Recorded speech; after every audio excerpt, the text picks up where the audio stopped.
ভুল কাজ আমার মা বোনরা করে থাকে, আমার ভাইরা করে থাকে।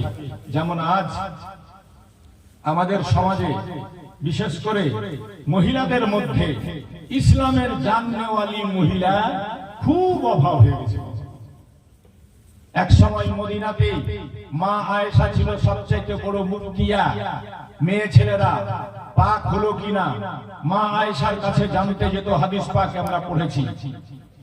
জি হ্যাঁ, আল্লাহ নবী হক কথা বয়ান করতে লজ্জা করেননি। মেয়েরা মাসিক হওয়ার পর কদিনে পাক হলো কদিনে না পাক হলো, তো নিজের মাসিকের কাপড়টা পর্যন্ত মা আয়েশাকে গিয়ে দেখাতো। মা আয়েশা দেখতেন রং কালার ঠিক হয়েছে কিনা, তারপরে বলতেন তুমি পাক হয়েছো, তুমি পাক হওনি। কিন্তু আজ তো আমাদের সমাজে এরকম জানকার মহিলাই নাই, একটা মেয়ে ছেলে নাই। পাক না পাক মেয়েরা শিখবে কার কাছ থেকে? মেয়েরা জানে না। দোস্ত বন্ধুগণ, এজন্য মেয়ে হোক ছেলে হোক সবাইকে ইসলামী জ্ঞান চর্চা করা দরকার আছে। বেশি বেশি করে আজকে জ্ঞান চর্চা না করার কারণে আমরা অনেক পিছিয়ে পড়েছি। মাদের ক্ষেত্রে বলবো, আজকে এত বড় পিপল তলার জলসাতে এসছো, দু চারটা কথা শিখে অবশ্যই যাও, তোমার কাজে লাগবে। একটা মেয়েকে 3 প্রকারের ব্লিডিং হয়। একটাকে বলে হাইজ, একটাকে বলে নেফাস, একটাকে বলে ইস্তেহাজা। হয়তো আপনাদের মনে থাকবে না, 3 ধরনের রক্ত বের হয় মেয়েদের পেট থেকে, মেয়েদের ভিতর থেকে। একটাকে মাসিক বলা হয়। সেই মাসিকটা হয় মাসে মাসে আল্লাহর হুকুমে। প্রত্যেক সাবালিকা মেয়েকে নাপাক হতে হয়। মিনিমাম একটা মেয়ে মাসে 3 দিন নাপাক থাকতে পারে, ম্যাক্সিমাম একটা মেয়ে 10 দিন নাপাক থাকতে পারে। এর মাঝখানে যার যতদিন অভ্যাস ততদিন সে নাপাক থাকতে পারে, ততদিনই তার জন্য নামাজ মাপ আছে, ততদিন তার রোজা রাখা চলবে না, ততদিন তাকে কোরআন পড়া চলবে না। তবে নামাজ একদম হামেশার জন্যই মাফ হয়ে যায়। ওকে আর ওইগুলো নামাজ দোহরে পড়তে হবে না, কাজা করতে হবে না। কারণ মেয়েরা দুর্বল, এরা পড়তে পারবে না। এজন্য শরীয়ত তাদের জন্য নামাজটা মাফ করে দিয়েছে। তবে রোজাটা বছরে একবার, এইজন্য রোজাটা কাজা করে নিতে হয়। বেরাদার বন্ধুগণ, ভাই মা ও বোনেরা আমার, তবে হ্যাঁ, একটা মেয়ে কদিন নামাজ পড়বে না? তো কোচে মিনিমাম 3 দিন পড়বে না। 3 দিন পর্যন্ত নামাজ পড়াই যাবে না। তবে 4 দিনে পাক হয়ে গেল, যদি পাক হয়ে যায় গোসল করে নামাজ পড়তে হবে। যদি 5 দিনে পাক হয়ে যায় গোসল করে নামাজ পড়তে হবে। যদি কেউ 6 দিনে পাক হয় গোসল করে নামাজ পড়তে হবে। যদি কেউ 7 দিনে পাক হয় গোসল করে নামাজ পড়ে নিতে হবে।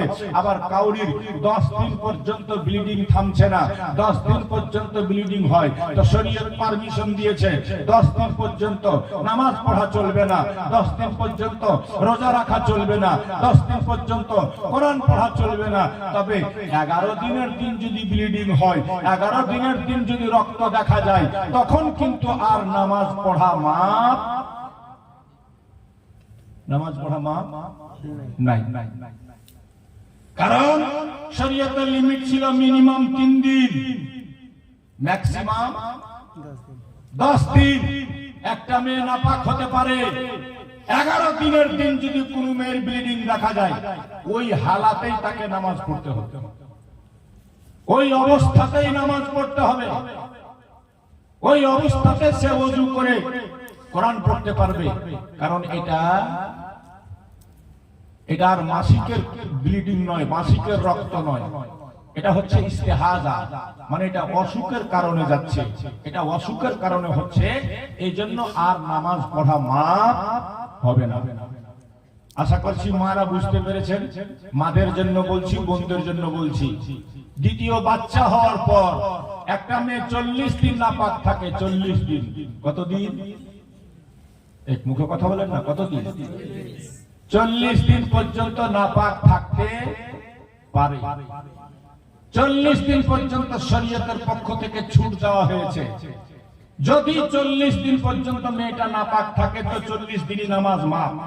তবে 25 দিন পর একটা মেয়ে পাক হয়ে গেল, নামাজ পড়তে হবে, রোজা রাখতে হবে, আর 40 দিন অপেক্ষা করা দরকার নাই। 35 দিন পর একটা মেয়ে নাপাক পাক হয়ে গেল, তখনই নামাজ ফরজ আছে, পড়তে হবে, নচেত আল্লাহর দরবারে হিসাব লাগবে। আর কোন মেয়ে 40 দিন পর্যন্ত নাপাক আছে, তো 40 দিন পর্যন্তই নামাজ মাপ আছে। কিন্তু 41 দিনের দিন যদি কেউ নাপাক হয়, তখন আর নামাজ মাপ নেই, কারণ শরীয়ত টাইম দিয়েছিল 40 দিন। 41 দিনের দিন এটা হচ্ছে অসুখের কারণে। আশা করছি আমার মা বোনরা বুঝে গেছে।